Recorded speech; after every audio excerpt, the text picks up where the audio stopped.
हिजाब विवाद पर लगातार मामला गर्माता हुआ दिखाई दे रहा है और अब कुछ लोग देश के प्रधानमंत्री नरेंद्र मोदी से भी सवाल पूछ रहे हैं। नरेंद्र मोदी जी, आखिर आप हर रोज कपड़े क्यों बदलते हैं? हर रोज अलग अलग तरीके कपड़े आप क्यों पहनते हैं? पूरी जानकारी विस्तार से मैं आपको बताऊंगा। नमस्कार, मेरा नाम है नवीन कुमार नंदन और आप देख रहे हैं इंडिया इंटरनेशनल न्यूज।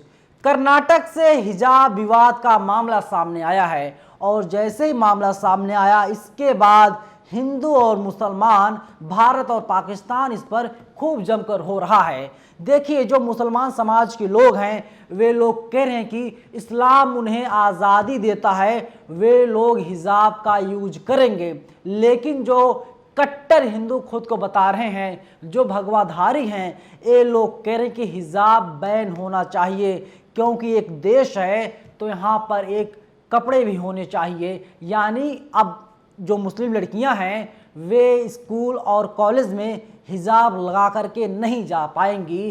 तकरीबन साल भर पहले इसी तरीके का मामला कर्नाटक से सामने आया था और इसके बाद मामला लगातार गर्माता जा रहा है। मामला हाई कोर्ट पहुंचा, अब पूरा मामला सुप्रीम कोर्ट आ गया है और इसके बाद भी जो जज हैं, एक जज कह रहे हैं कि हिजाब पर बैन लगना चाहिए, दूसरे जज साहब कह रहे हैं कि हिजाब पर बैन नहीं लगना चाहिए। और जो पूरा मामला है अब सुप्रीम कोर्ट आ गया है और बड़ी बेंच के पास ये पूरा मामला जा चुका है। लेकिन इसी बीच भगत राम ट्विटर यूजर हैं, इन्होंने ट्वीट करके पूरे मामले में ट्विस्ट डाल दिया है। भगत राम लिखते हैं, अपनी मर्जियों के धार्मिक वस्त्र पहनने की लड़कियों की मांग बिल्कुल गलत है। ये लड़कियां खुद को पीएम समझ रही हैं क्या? अपनी धार्मिक मान्यता के हिसाब से कपड़े पहनने हैं तो पहले ये लोग पीएम बने, उसके बाद हिजाब या जो मन में आए वो पहने।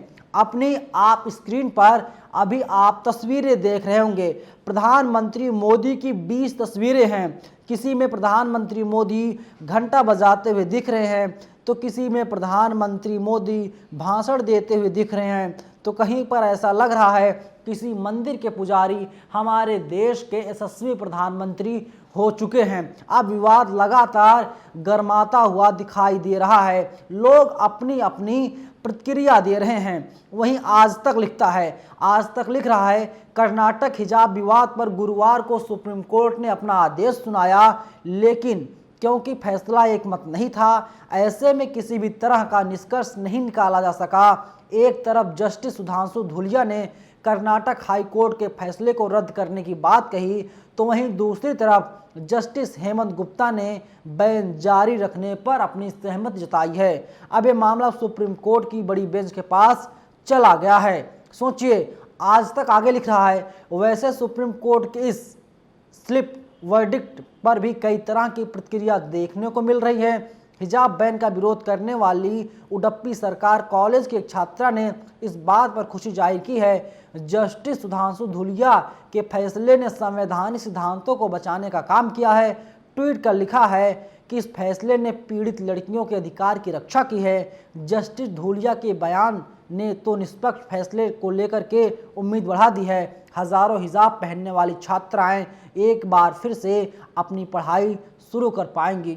देखिए किस तरीके से जो नफरती चिंटू हैं इसमें घी डालने का काम कर रहे हैं। उनका काम है सिर्फ देश में दंगा फैलाना, उनका काम है देश को जलाना। लेकिन सोचिए, जब कोई छात्रा हिजाब पहन करके स्कूल में जा रही है, कॉलेज में जा रही है, यूनिवर्सिटी में जा रही है, क्या दिक्कत है? दिक्कत तो नहीं होनी चाहिए ना। लेकिन इन लोगों की राजनीति कैसे चलेगी? वैसे भी कर्नाटक में बसवराज बोम्मई साहब मुख्यमंत्री हैं, भारतीय जनता पार्टी तरफ से आते हैं। जितने भी ऐसे मामले सामने आते हैं वो मामले कर्नाटक से उभरते हैं, क्योंकि कर्नाटक में बीजेपी सरकार होने के नाते हिंदुत्व का जो संगठन है वो काफ़ी सक्रिय है और इसीलिए लगातार इसका विरोध मुसलमानों के द्वारा किया जा रहा है। और ये जो आग है, नफरत की आग है, ये उत्तर प्रदेश, मध्य प्रदेश, छत्तीसगढ़, राजस्थान, गुजरात, हिमाचल प्रदेश सभी राज्यों तक पहुंच गई है।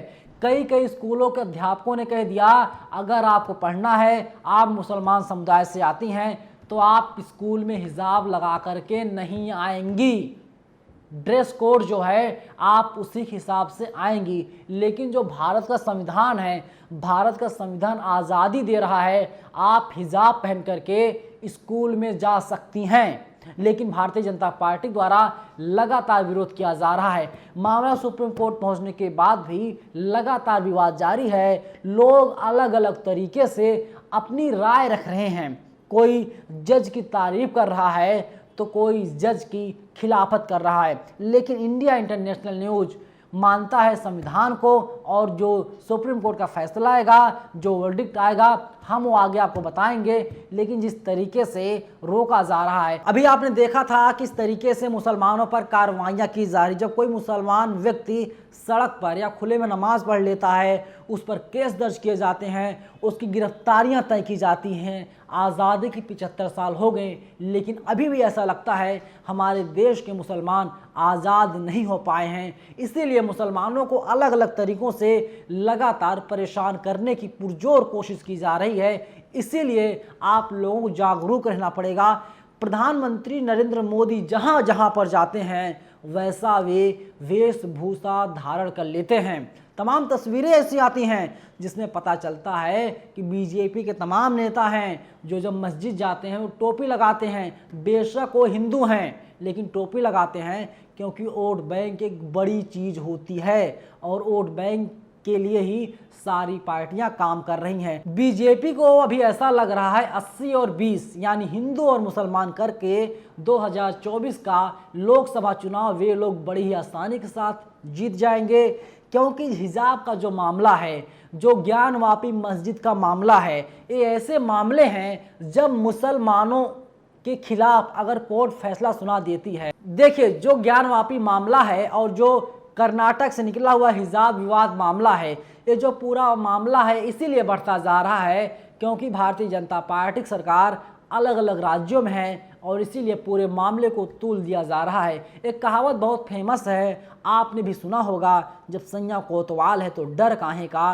और इसीलिए जो नफरती चिंटू हैं हमारे और आपके बीच में, ये लोग लगातार नफरत के बीज बो रहे हैं, जहर के बीज बोने का काम कर रहे हैं। और अब तो तमाम स्कूल कॉलेज वाले ने साफ कह दिया है कि अब आप लोग स्कूल और कॉलेज में हिजाब लगा करके नहीं आएंगे। लेकिन पूरा मामला सुप्रीम कोर्ट में है और अब इंतज़ार होगा सुप्रीम कोर्ट इस पर अपना क्या फैसला सुनाती है।